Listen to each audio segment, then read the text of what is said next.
Uno de los ritos y signos que más identifica a la Iglesia Católica es el sacramento del orden sacerdotal. El orden sacerdotal y el matrimonio son considerados como los sacramentos de servicio a la comunidad, ya que en ellos la salvación individual se busca a través de un servicio que se presta a los demás. El sacramento del orden sacerdotal es aquel a través del cual la misión conferida por Cristo a sus apóstoles sigue siendo ejercida por la Iglesia a través de los tiempos. Es decir, este es el sacramento del ministerio apostólico. Se le llama orden porque implica una jerarquía. En la comunidad de fieles, todos los miembros tenemos derechos y deberes y un servicio que cumplir en función de los demás. Los 3 grados del orden son el episcopado, el presbiterado y el diaconado, que corresponden respectivamente a los títulos de obispo, presbítero o sacerdote y diácono. Este día hablaremos del orden de los diáconos.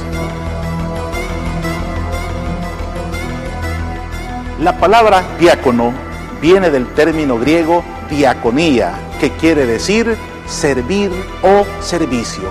Por tanto, diácono es el servidor, el que sirve. Y en ese sentido podemos considerarlo como una parte importante de la iglesia peregrinante o iglesia militante.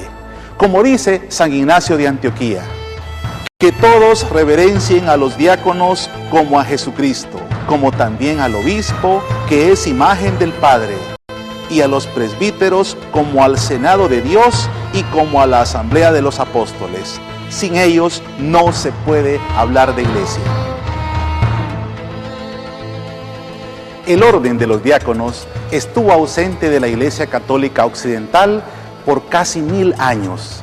No fue renovado hasta el Concilio Vaticano II en la década de 1960, donde se instauró de nuevo y se dio la gracia del diaconado no solo a las personas célibes, sino también a los fieles casados que buscan una mayor participación o compromiso de servicio dentro de la Iglesia Católica. La experiencia del diaconado surge a raíz de las necesidades en la iglesia, ¿no?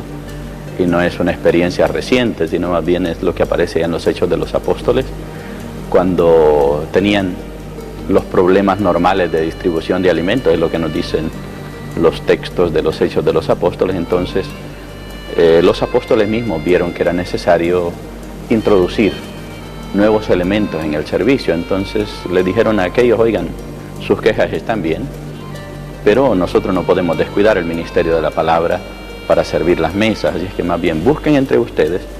El criterio es bien interesante porque les dije: busquen entre ustedes hombres llenos del Espíritu Santo y preséntenlos.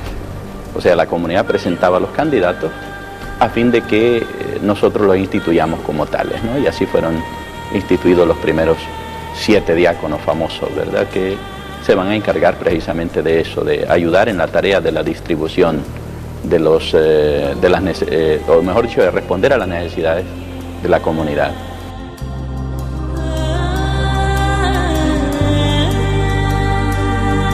Nosotros tenemos actualmente el proceso normal, si hablamos de diáconos no casados, estamos hablando de un periodo de formación un poco intenso.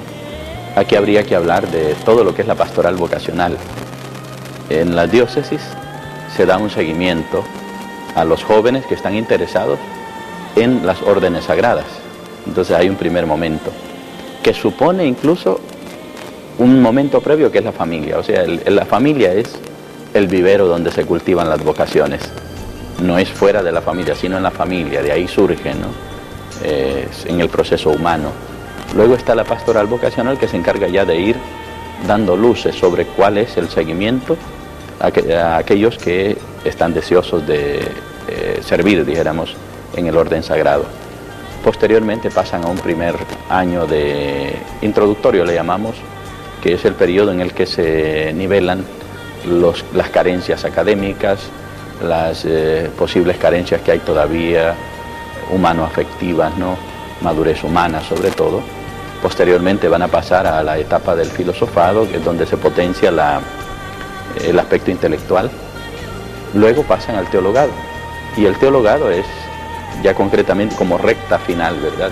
En 4 años, el primero de teología, que sería un ambientarse al ámbito teológico, un segundo de filosofía, que sería ya como disparar el detonante, ¿no? Es el momento en el que el muchacho tiene que dar su calidad en el sentido de creatividad, liderazgo, y sobre todo manifestar concretamente que está decidido por el sacerdocio, para que pase al tercero, que es ya decisión irreversible, así tendría que ser, irrevocable, y al cuarto, que básicamente ya está él entrando, ¿no?, en el ámbito del presbiterado, pero ahí en el 4.º año normalmente reciben el diaconado.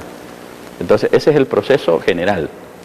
Si hablamos en cambio de diaconado permanente, que es los diáconos casados o no casados, pero que están pensando en el diaconado permanente, es un tratamiento diverso que los obispos establecen, seguramente estudio de la teología, seguramente también la profundización en el ministerio, ¿verdad?, diaconal, para que puedan ellos brindar un servicio en la iglesia.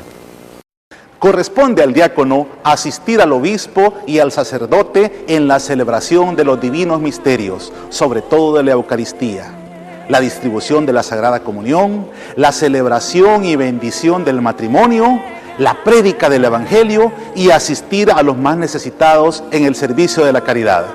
Recordamos cómo en el capítulo 6 del libro de los Hechos de los Apóstoles se ordenan los primeros 7 diáconos. Mientras que los apóstoles se dedicaban al servicio religioso, los diáconos colaboraban con la atención a las viudas, los huérfanos y a los más necesitados. El rito de ordenación del diácono se celebra siempre en la catedral y es oficiado por el obispo de la diócesis.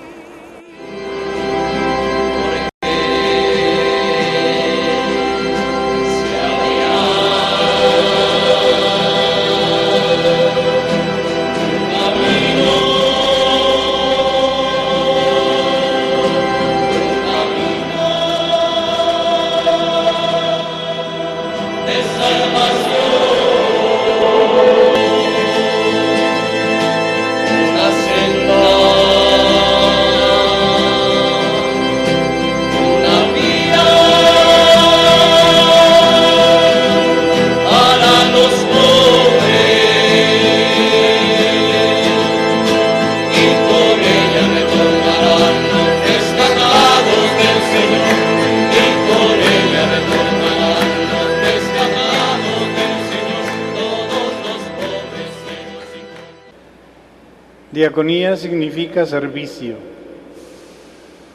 Antes de llegar a la gran dignidad del presbiterio, del presbiterado, donde participamos del sacerdocio de Cristo y se nos confieren unos poderes tan extraordinarios como el de consagrar el cuerpo y la sangre de Cristo y perdonar los pecados, está previsto que pasemos por una etapa en que debemos de ejercitar el servicio, y este es el diaconado.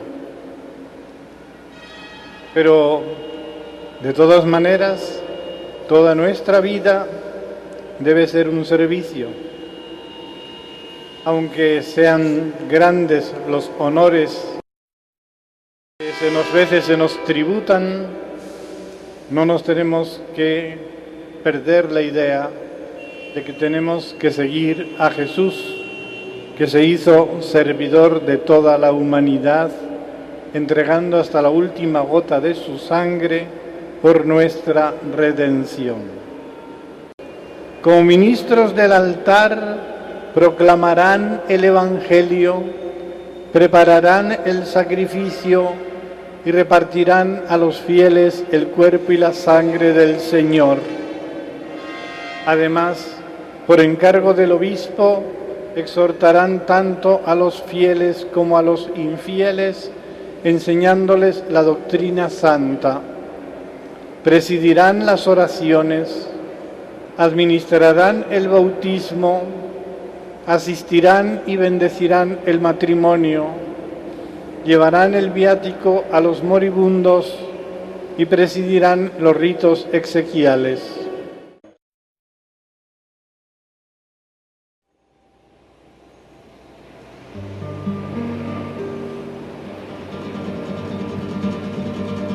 Señor, ten piedad. Señor, ten piedad. Cristo, ten piedad. Cristo, ten piedad. Señor, ten piedad. Señor, ten piedad. Nos impresiona ciertamente el que el muchacho termina tendido en el piso. Pero eso solo es indicativo de que él debe reconocer, y ojalá lo haga con mucha conciencia, de que él no es más que un instrumento al servicio de Dios, y por eso reconoce humildemente su nada, pero también reconoce la grandeza de Dios, y por eso, mientras él está tendido, la comunidad ora, suplica a Dios por intercesión de los santos que santifique y que consagre a este elegido. La comunidad lo ha visto y ha visto también los signos en él, y hoy suplica al Señor que concluya la obra, como le dice el obispo, lo que Dios ha comenzado en ti, él mismo lo lleve a término, ¿verdad? Y en ese momento el muchacho va, se tiende. Ahora los ordenados son revestidos con los ornamentos propios de su ministerio, la estola cruzada y la dalmática. Después recibirán de manos del arzobispo el libro de los evangelios, del cual han sido constituidos mensajeros.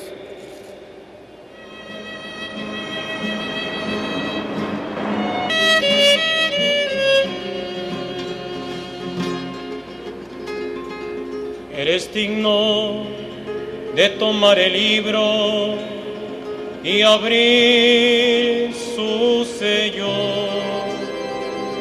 porque tú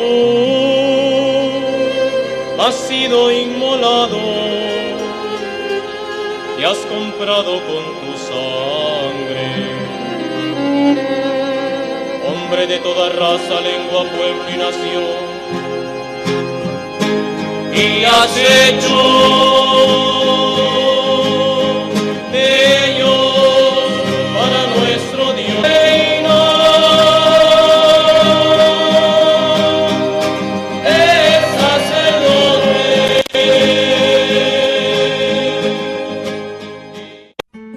Al entregarle el libro de los evangelios, se le está diciendo que a partir de ese momento su palabra tiene que ser eso, anuncio de la gozosa buena nueva, ¿no?, que el Señor nos trajo. Tiene que tomar la carrera de relevo de los pastores en Belén. Cuando recibieron la noticia, corrieron, vieron, tuvieron la experiencia y van corriendo a anunciarlo, ¿no? Entonces el muchacho, el diácono, el sacerdote, tendrán que ser los anunciadores, por eso el Evangelio. Parte de la ordenación del diácono es la imposición de manos que el obispo realiza sobre el aspirante. El obispo es el sucesor de los apóstoles, que en ese momento confiere al candidato la sagrada misión de anunciar el Evangelio. El Espíritu Santo desciende sobre él y se une a su aliento humano, sabiendo que en ese momento es Cristo quien lo invade. De sus labios van a brotar palabras de vida eterna, a ejemplo de Jesucristo, verdadero Dios y verdadero hombre.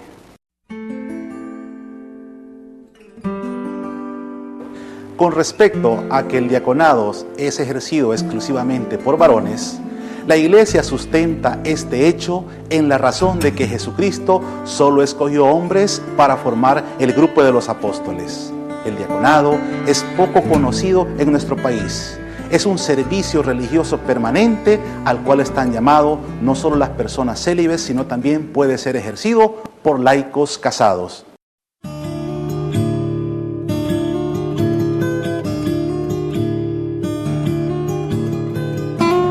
La reflexión en la Iglesia es: ¿qué es lo que quiso Cristo? ¿A quiénes dejó el ministerio? Ese es el punto.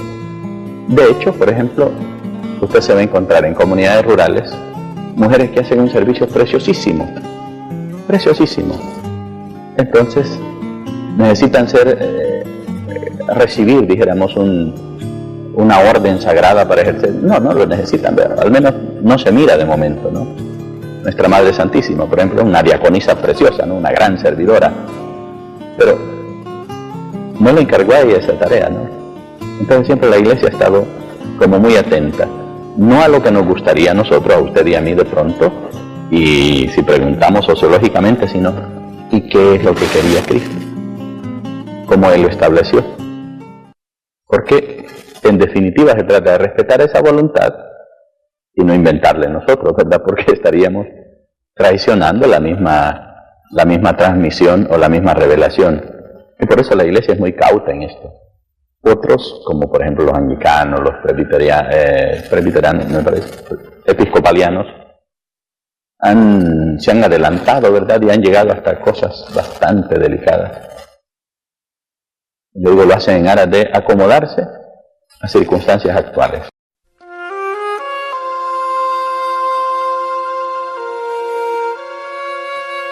Efectivamente, no ha sido propiamente necesario, que este es el punto, ¿no? Por ejemplo, han habido experiencias de diaconado permanente en la diócesis de Santa Ana, por ejemplo, y propiamente no ha terminado de cuajar como corresponde. Y la razón es porque seguramente en el ámbito pastoral no termina de verse propiamente cuál es la necesidad específica, porque siempre un ministerio es de acuerdo a la necesidad. No es porque tiene que haber, sino una necesidad. Se ordena un obispo porque hay necesidad de que esté al frente de una diócesis. Se nombra un párroco porque hay necesidad de que acompañe una parroquia, ¿no? De lo contrario, pues lo correcto es que se sume o colabore, dijéramos, en un ámbito determinado, pero vea, es la necesidad la que va suscitando. ¿El diaconado permanente podría tener función acá? Sí, podría tener función, pero tendría ya que establecerse también una cierta reflexión de parte de los pastores para asignarles un ámbito concreto donde ellos puedan servir. De lo contrario, más parece que están como acólitos, ¿verdad?, que como propiamente diáconos.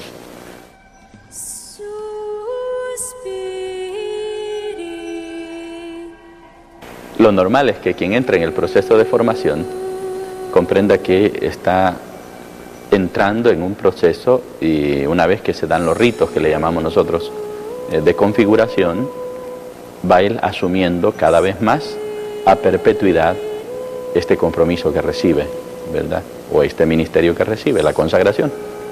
Es sacerdote para siempre. ¿Puede salirse? No puede salirse. Le digo, se le prepara para que acepte y asuma a perpetuidad esta consagración. Pero si es el caso, viene todo un proceso, ¿verdad?, que se manda a Roma. Si hay causales, llega lo que se llama la dimisión del estado clerical.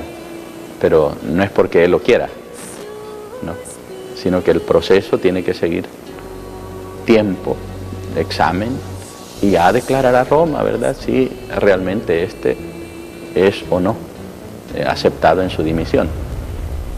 O sea, no es algo que, como un zapato que hoy me pongo y mañana me quito, ¿no?, ¿verdad? El obispo también puede retirarle las licencias a un sacerdote, suspenderlo por motivos justificados. Suspenderlo de ejercer su ministerio, pero no de su sacerdocio, porque eso es para siempre. E incluso el que dimite. Y entonces contrajeron matrimonio, tienen su familia, pero siguen siendo sacerdotes. Y es interesante porque cuando en un momento dado me ha correspondido estar atendiendo la Eucaristía y un hermano de estos está participando, uno puede notar la tristeza en el corazón, porque está la nostalgia por aquello que va en su ser ya impreso. Les digo, siguen siendo y seguramente serán unos santazos, ¿no? Pero eso se lleva en el corazón, la nostalgia por aquello que un día selló su naturaleza, sacerdote para siempre. Ser sacerdote según el corazón de Cristo. Por eso es una gran tarea. No puede quedarse solo el sacerdote, el obispo o el diácono. La comunidad debe acompañarle en esto. Yo insisto mucho en que la comunidad debe orar por sus sacerdotes, debe acompañarles también, debe aprender a vivir también, ¿por qué no, verdad? Muy, pero muy de cerca las vicisitudes del sacerdote y no dejarle solo cuando finalmente material, humanamente ya no pueda servirles, sino acogerlo también como lo que fue el ministro del Señor, aunque termine por ahí en una camita, abandonado a veces sin el afecto, ¿no?, de una comunidad. Entonces es el momento de responder también la comunidad, así como recibió hoy, tiene que aprender a acoger ese momento humano, dramático, pero también bello si el sacerdote ha vivido plenamente su ministerio. Doy la bendición para todos los hermanos y hermanas que siguen este programa. Que nuestro Señor Jesucristo venga junto a ustedes para que les defienda y les cuide. Que vaya siempre delante de ustedes para que les guíe y que nunca se separen de su lado, para que siempre gocen de su bendición en el nombre del Padre, del Hijo y del Espíritu Santo. Amén. En un orden más religioso, el diaconado representa un paso antes del presbiterado o sacerdocio. Generalmente, el que sea ordenado sacerdote, primero ha sido ordenado diácono. Cabe recalcar que el diaconado, al igual que el sacerdocio, no es una profesión o una opción que cualquiera pueda apropiarse a su gusto, sino que es un regalo de Dios. Es un don del Señor que pone la gracia sobre aquella persona que considera que puede servirle a sus sagrados intereses. Hay que trabajar y hay que orar mucho en nuestro país porque surjan las vocaciones a la vida consagrada, a la vida religiosa. Recordemos que la mies es mucha y los obreros son pocos. Por tanto, oremos siempre aquella oración dedicada a las vocaciones que dice: oh Jesús, pastor eterno de las almas, dígnate mirar con ojos de misericordia a esta porción de tu grey amada. Señor, gemimos en la orfandad. Danos vocaciones, danos sacerdotes y diáconos santos. Te lo pedimos por la Inmaculada Virgen María, tu dulce y santa Madre. Oh Jesús, danos sacerdotes según tu corazón, así sea.